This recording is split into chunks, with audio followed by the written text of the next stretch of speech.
Greetings all, and welcome to a new episode of Caricature Development, one that I've been quite excited to work on, even though it hit some snags and delays in the process. Then again, that's par for the course on this channel, isn't it?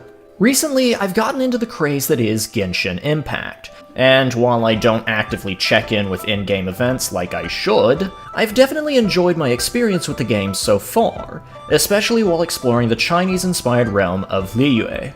One of the characters introduced within this arc of the story is Ganyu, and even though I missed her event banner entirely and only started paying attention to her when she appeared in the main story, I was absolutely elated to hear that she was a half Qilin, as that was something of an unexpected motivational push. You see, as far as legendary animals go, the Qilin is a personal favorite of mine, even though my interests and studies have been far more Eurocentric in focus. I can't recall the first time I saw one, except that it might have been from playing Golden Sun when I was younger, or maybe I was looking at a case of Kirin beer in a store display while shopping with my dad. Good stuff, by the way. Regardless of how it happened, I was definitely fascinated on first sight. Their appearance was a striking balance of power, majesty, and serenity, and I would get excited if I saw one in another video game. It's almost as if this particular video topic was destined to happen. But of course, it won't go anywhere if we keep delaying it like this. My name is Sherry, and I'll be your designated Talekeeper as we delve into the history behind the auspicious and benevolent creatures of Chinese folklore, the Qilin, and then follow with a discussion of how a selection of video games have adapted their legends in their own myriad ways. I hope you're ready to take notes, because this is Caricature Development.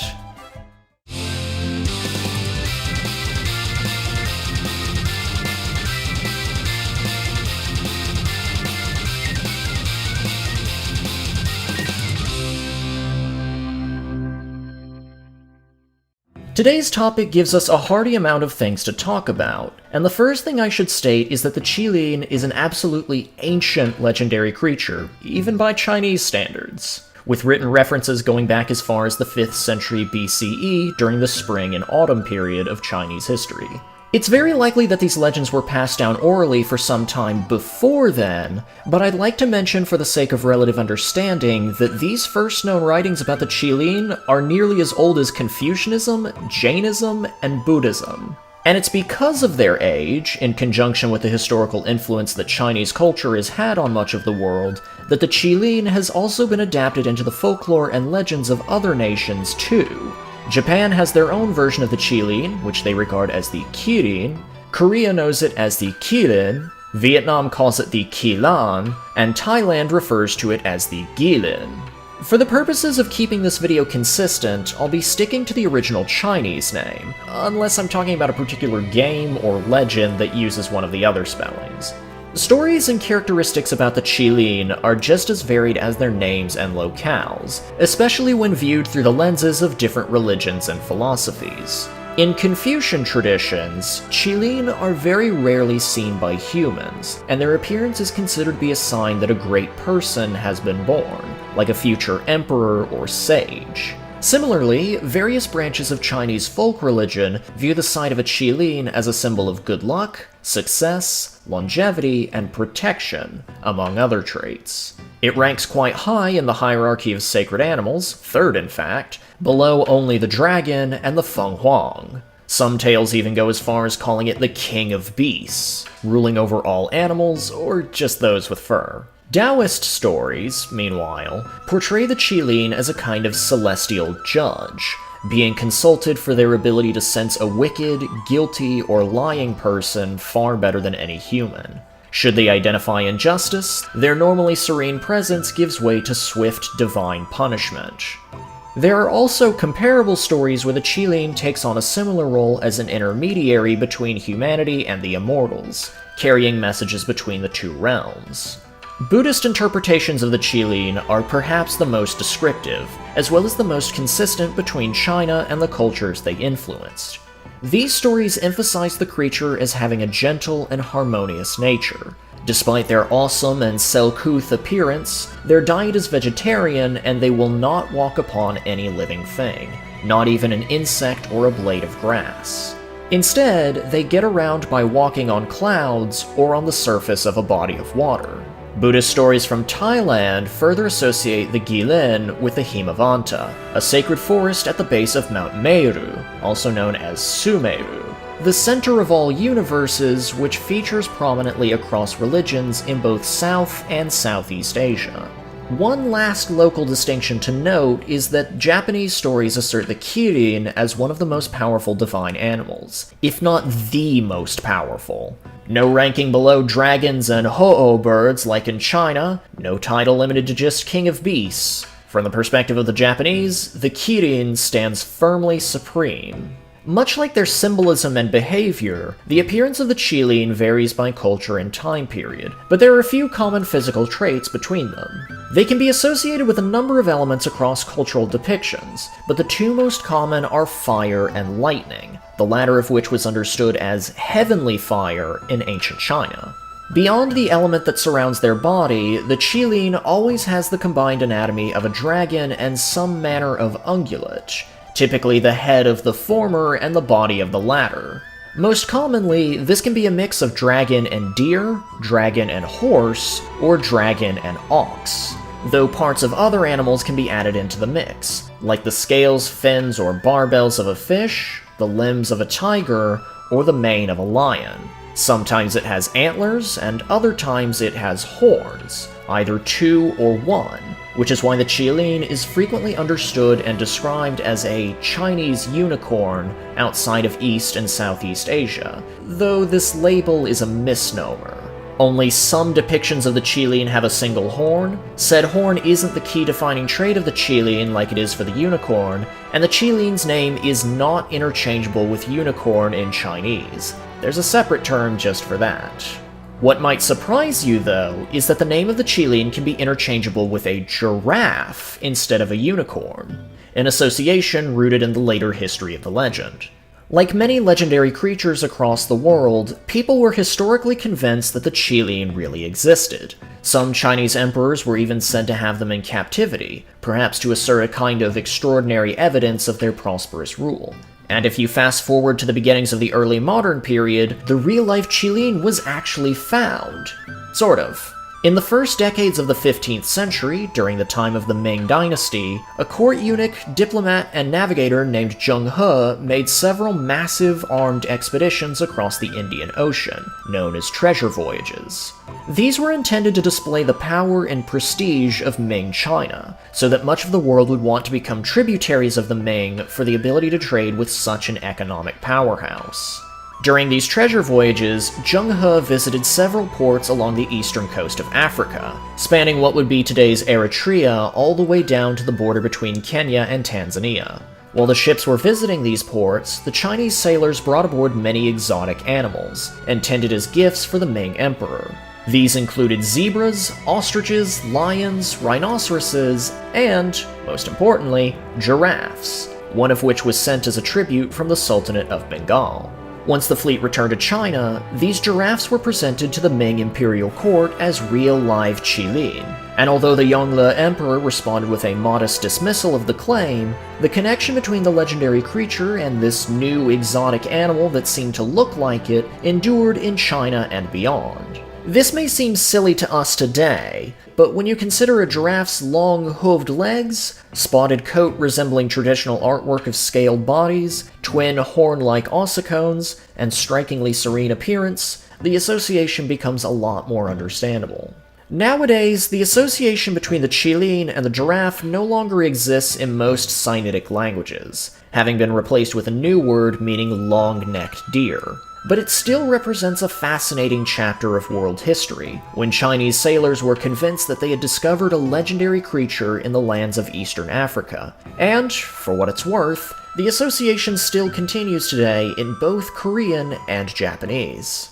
With all of that established, we can now properly talk about how video games have adapted the legends of the Qilin. Because this legendary beast has deep roots in East Asian religions and folklores, it should come as no surprise that pretty much all of our examples come from games that were developed in these countries. I also tried to look for a nice variety of genres to represent, but the bulk of the list is comprised of RPGs, so we'll begin with those.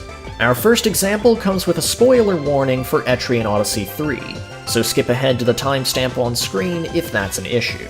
With that established, in Etrian Odyssey 3, the boss of the 4th stratum, the Abyssal Shrine, is different depending on whether the player sided with the government of Armorode or the denizens of the Deep City in an important earlier decision. If you chose the Armorode path, Olympia will summon a Kirin to put an end to your adventure. This Kirin's appearance is very much in line with traditional artwork, horse-like in stature and covered in reptilian scales, and it has both fire and volt elemental attacks at its disposal, also in line with the old legends.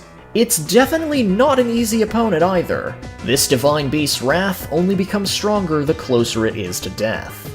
The Kirin is featured as a recruitable enemy in several of the Shin Megami Tensei games, starting with Digital Devil's story Megami Tensei 2, initially released for the Famicom in 1990. In most of these appearances, the Kirin belongs to the Holy Race and uses a mix of restorative skills and light elemental attacks, apropos of its origins as a sacred beast. The Devil Children games, however, use different designations, including the God Race, Beast Race, and Animal Race.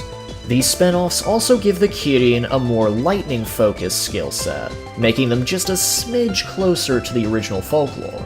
Final Fantasy Legend, which is the original SaGa game and not actually Final Fantasy, as well as Final Fantasy Legend 2, both include the Qilin, but not as a monster in the traditional role-playing game sense. You see, in both of these games, one of the 3 types of party member that you can have are called monsters, and they come with the unique gameplay mechanic of transforming into different shapes depending on what kinds of enemies you defeat in battle. The Kirin doesn't appear as an enemy you can find and defeat in combat, but is instead one of the transformations for your monster race party members, presuming you have any. I debated whether or not to include Fire Emblem Fates in this video since this is a purely speculative example, but I was advised to take a closer look at Kirin's dragon form. Indeed, I did notice some similarities to a Qilin, namely the overall ungulate body shape, slender legs, and antler-like horns, but I think it would be more accurate to say that Kirin's dragon form is meant to be a blend of Asian and European dragon motifs. That would relate to several of the themes at play in Fire Emblem Fates' story, as well as Kirin's role within it. Granblue Fantasy has 2 Qilin summons, both of which were also featured in the Rise of the Beasts event as raid bosses. One of them is just named Qilin, but it's a drastically different take on the legends, having a very skeletal and shadowy appearance, as well as being aligned with the element of darkness instead of fire or light. Its lore explains that this is because the king it symbolizes has fallen from greatness into debauchery, causing the once heavenly beast to transform into a symbol of his coming demise. The other summon/raid boss from this event is Huanglong, whose name is Chinese for Yellow Dragon, in reference to the guardian animals of the 5 directions in Wuxing, which this event was precisely inspired by. The Yellow Dragon, sometimes portrayed as a Qilin, represents the all-important center and is understood as a symbol of the Yellow Emperor, one of the legendary first rulers of China.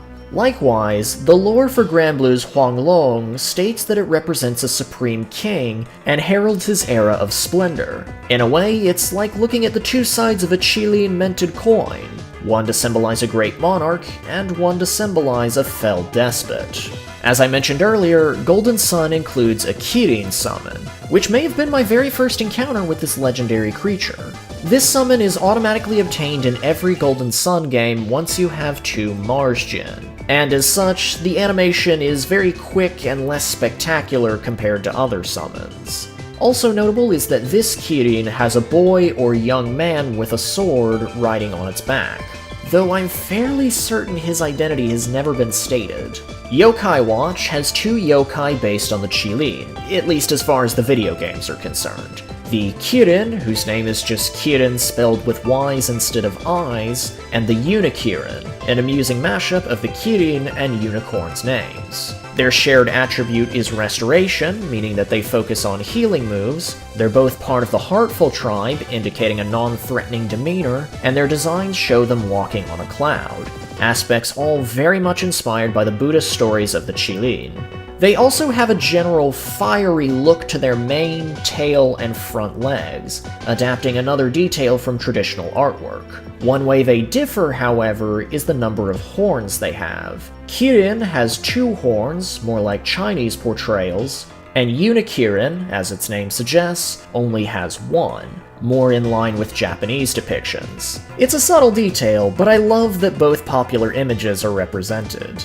Final Fantasy, and that's Final Fantasy proper, first included a Qilin as an Esper summon in Final Fantasy VI. Despite the creature's normally lofty reputation and legend, this is actually one of the first Espers the party obtains, and its specialty is healing, befitting the legendary creature's associations with prosperity and purity. Of course, that wouldn't be the last time Final Fantasy incorporated this legend, as it would once again appear in Final Fantasy XI, specifically its Rise of the Zilart expansion. I was told that their appearance was a bit strange, but surely it can't be that bad, right? What the sh**? Okay, so I clearly was not ready at all for a recolored Manticore. Let's just move on to the critically acclaimed MMORPG Final Fantasy XIV that has a free trial up to level 60 and includes the first expansion, Heavensward.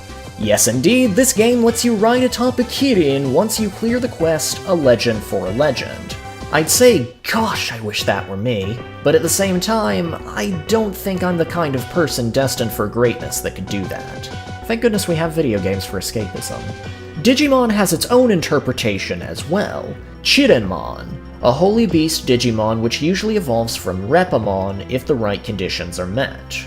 I also noticed that its name is sometimes rendered as Tilinmon in English, which is pretty neat, having one name that sounds closer to the original Chinese name, and another that's more like the Japanese transliteration. Another thing I noticed that sets Chirinmon apart from the other examples I picked to discuss is the incorporation of wings into its design.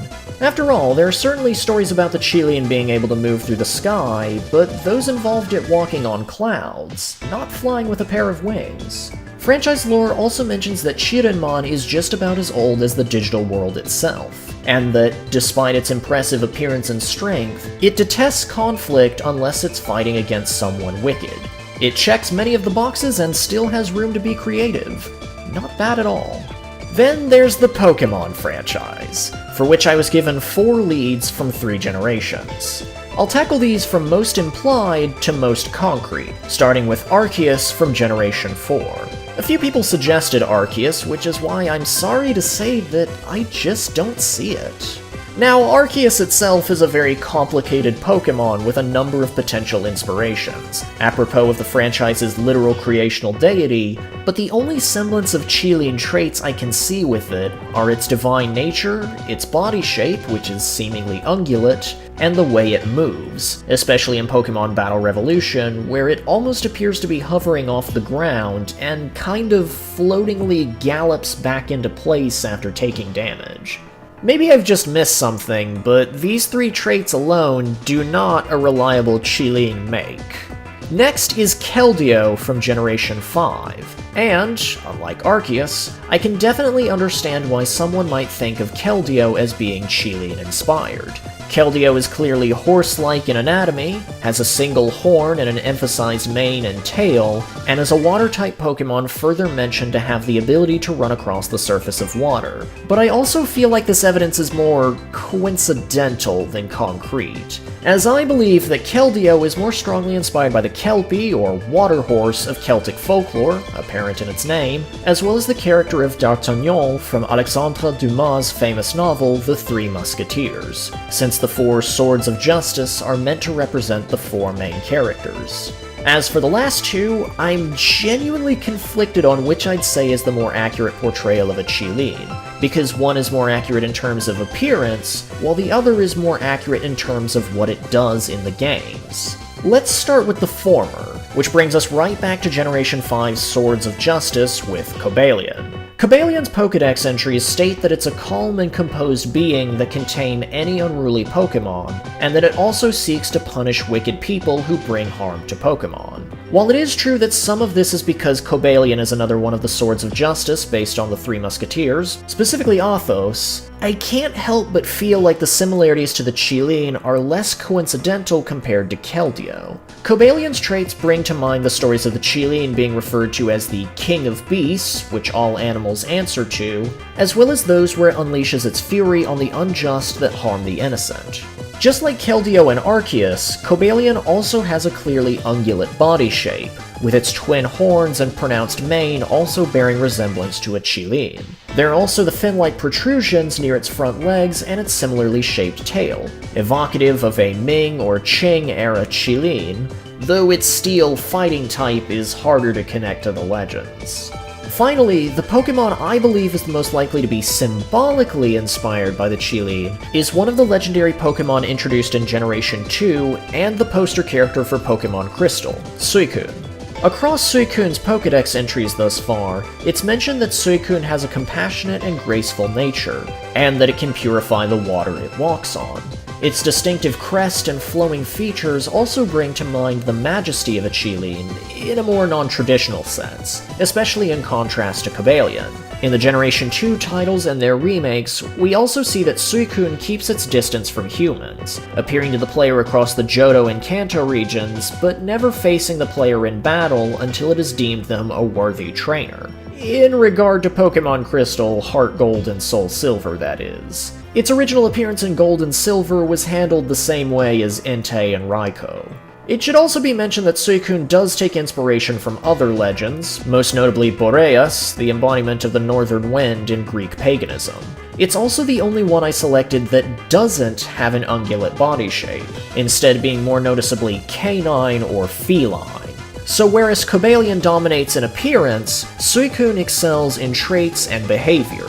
Really, I wouldn't say Pokemon has a literal Qilin, at least not yet, but there's at least a few you can make a good argument for. Fulfilling my obligatory obscure game quota, Lord of Arcana on the PlayStation Portable has the Kirin as an enemy exclusive to the Kama Wind Cave. This Kirin has a fairly traditional appearance, combining the traits of a dragon and horse, though it stands out by incorporating the tail plumage of a peacock as well. It also makes what sounds like wolf or coyote noises for some reason.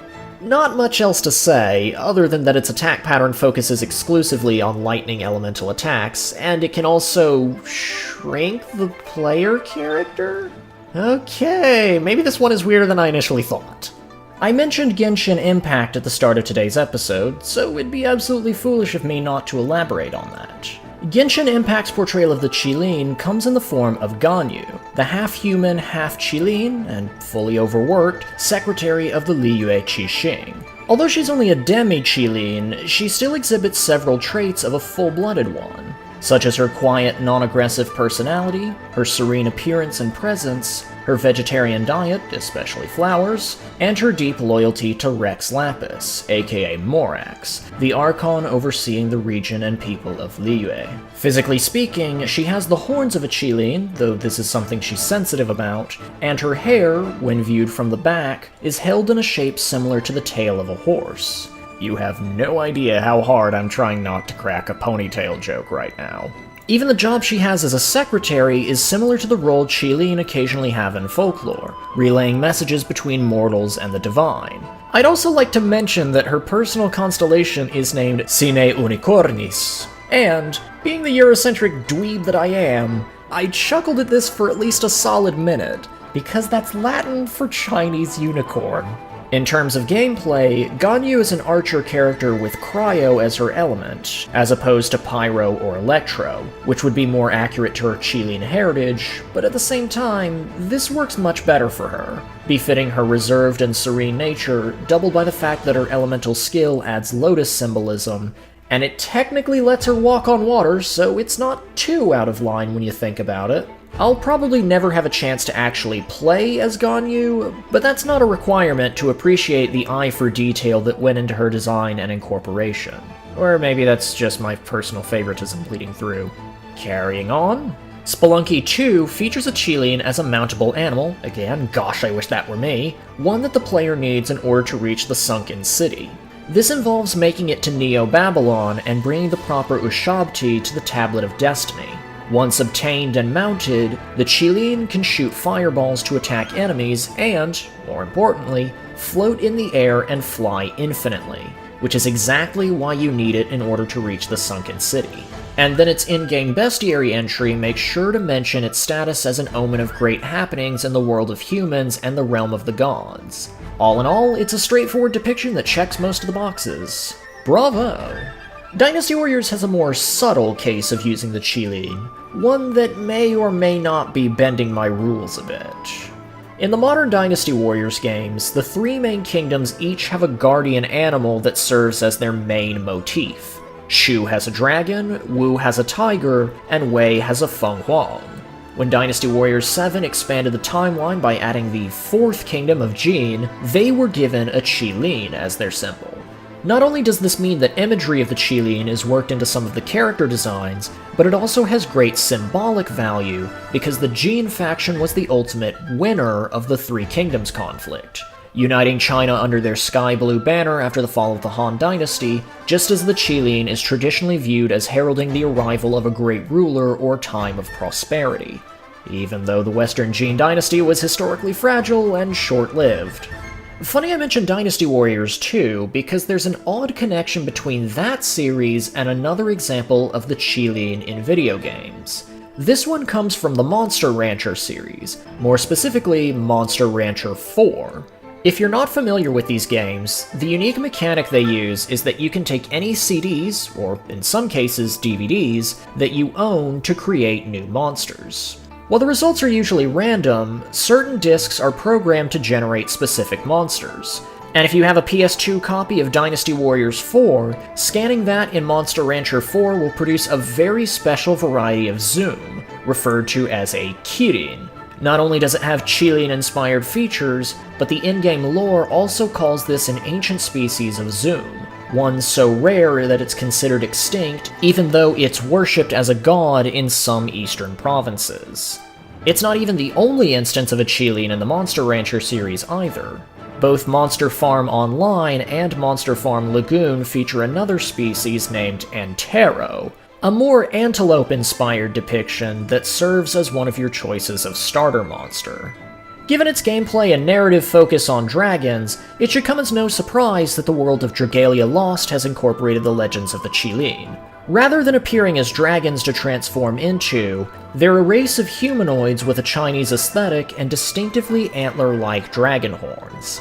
In the grand scheme of the story, the Qilin are said to be relic sealers wielding powerful magic, as well as vast amounts of ancient knowledge, though they also maintain a considerable distance from the rest of the world, no doubt in reference to the rare appearance of the Qilin in legends.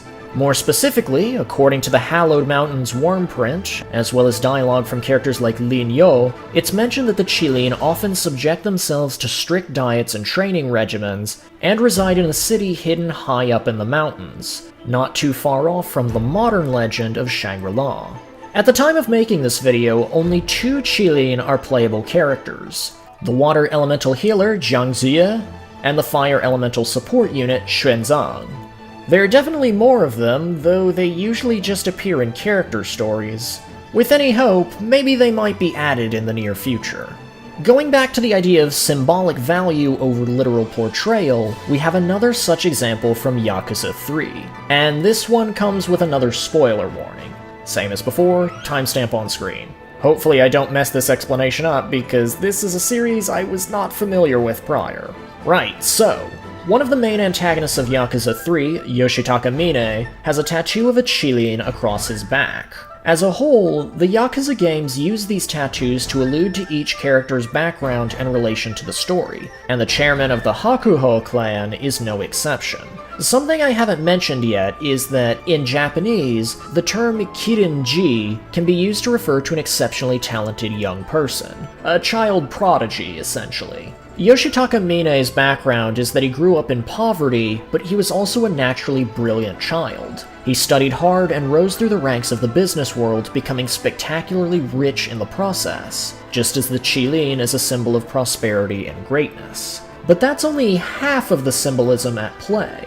Mine's experience in the business world made him a deeply cynical person, and his dissatisfaction with humanity led him to bribe his way into the Yakuza, where he met Daigo Dojima, someone he came to hold a deep degree of respect and even affection for. Mine's relationship with Daigo is what forms the other half of the Qilin symbolism. Mine, despite his cold, cynical heart, holds Daigo in high regard, like the emperor or sage whose greatness the Qilin stands to herald. And just as a Qilin ferociously retaliates against someone who harms a pure person, Yoshitaka Mine reacts harshly to any harm directed at Daigo, whether physical or verbal.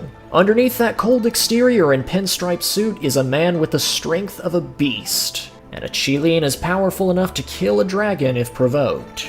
But by and large, the most iconic use of the Qilin in a video game is the phantom beast itself, the Kirin from Monster Hunter. Classified as one of the ancient and formidable elder dragons, the Kirin has been a mainstay of this franchise since the very first game in 2004. Depicted as a combination of a dragon, a horse, and a lion with an ethereal glowing white mane, the Kirin is defined in its bestiary entries as a serene and gentle creature, one that very rarely interacts with humans. But if agitated into combat, its body crackles with electricity, and it can call upon bolts of heavenly fire at will. Even deadlier is its sense of sheer speed. Being one of the fastest monsters in the franchise, the Kirin is capable of galloping in circles around would-be hunters before going in for the charge and goring them with its horn. And if it doesn't hit you directly, the lightning that follows just might.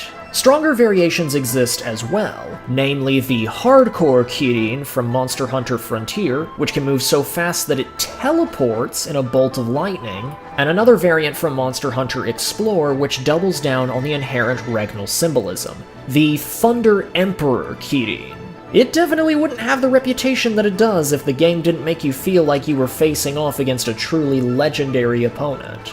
But what I find unusual, though, is that Monster Hunter's version of the Kirin has a weakness to fire, the other element its inspiration is widely associated with. Maybe it's just a gameplay balance thing, since it would have to be weak to something, but I've already mentioned earlier that I'd like to keep speculation to a minimum, and if that's all we have left to discuss, then this is an ideal place to conclude. I'm nearly out of breath anyway. It feels like this episode might have had more entries than any of the previous episodes, and I apologize if my passion for the topic caused me to ramble more than usual. Like I said at the beginning, this was a topic I knew I'd tackle at some point, though I also recognized it'd be a fair bit of effort to get it done, too, so hopefully the finished product was satisfactory. Even if I can't entirely remember when and where I first encountered the majestic image of the Qilin, I can say with certainty that it's enchanted me for quite a few years of my life. Perhaps it's the unusual chimeric combination of dragon, horse, and ox that drew me in, or maybe it's the myriad of stories defining it as a mysterious and rarely seen creature whose appearance heralds the coming of great change. Regardless of the cause, the medium of video games has done a fantastic job of adapting their legends into a new form of storytelling, and there's a spark of joy every time I see a new example. I know I say this every time, but it applies to today's episode more than ever. What I've done today was merely scratching the surface. There are undoubtedly more examples of Qilin in video games out there, so if you know one I didn't mention, feel free to leave a comment below. I always enjoy reading these editions, especially when I get to learn about new games in the process. Thanks for watching, stay safe and healthy, get vaccinated if you haven't already, and take care everyone.